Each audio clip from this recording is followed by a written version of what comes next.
አንድ አምላክ በሆነ በአብ በወልድ በመንፈስ ቅዱስ ስም ሐምሌ 17 በዚች ቀን ቅድስት አውፎምያ በሰማዕትነት ሞተች። ይህችም ቅድስት በርሴፎስ ከሚባል ከዲዮቅልጥያኖስ መኳንንቶች አንዱ አሰቃያት። የታሰሩ ሰማዕታት በሚያልፉ ጊዜ በአንገታቸው የሚከብዱ ሰንሰለቶች ነበሩ፣ እንደ ውሾችም ይጎትቷቸው ነበር። ግፋቸውንም ባየች ጊዜ ይህች ቅድስት አለቀሰች። ልቦናም ክብር ይግባውና በክርስቶስ ፍቅር ተቃጠለ። ዲዮቅልጥያኖስንና የረከሱ አማልክቶችን ረገመች።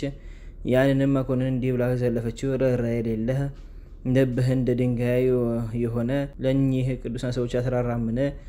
ፈጣሪያቸውንስ እንዳያጠፋ አትፈራምን? መኮንኑም ሰምቶ ወደ እርሱ ያቀርቧት ዘንድ አዘዘ። ስለ ሃይማኖቷም ጠየቃት። እርሷም ክርስቲያን እንደሆነች በፊቱ አመነች። በየአይነቱ በሆነ ስቃይ ግርፋትና በስቅላት ታላቅ ስቃይን አሰቃያት።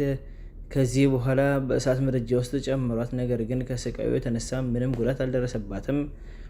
በዚያን ጊዜም በእሳቱ መካከል ቆማ ጸለየች። ፊቷንና መላ ሥጋዋንም በመስቀል ምልክት አማትባ ነፍሷን በእግዚአብሔር እጅ ሰጠች። ለእግዚአብሔር ምስጋና ይሁን፣ እኛንም በጸሎቷ ይማረን፣ በረከቷም ከኛ ጋር ይኑር ለዘላለሙ አሜን።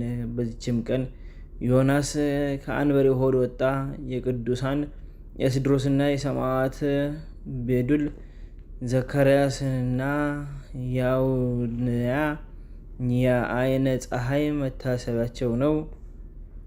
የቅዱስ ሰማዕት ዮስጦስም አጽሙ የተገኘበት ነው። በረከታቸውም ከኛ ጋር ትኖር ለዘላለሙ አሜን። አንድ አምላክ በሆነ በአብ በወልድ በመንፈስ ቅዱስ ስም ሐምሌ 18 በዚች ቀን የኢየሩሳሌም ኤጲስቆጶስ የጌታችን ወንድም የሚባለው ያዕቆብ በሰማዕትነት ሞተ።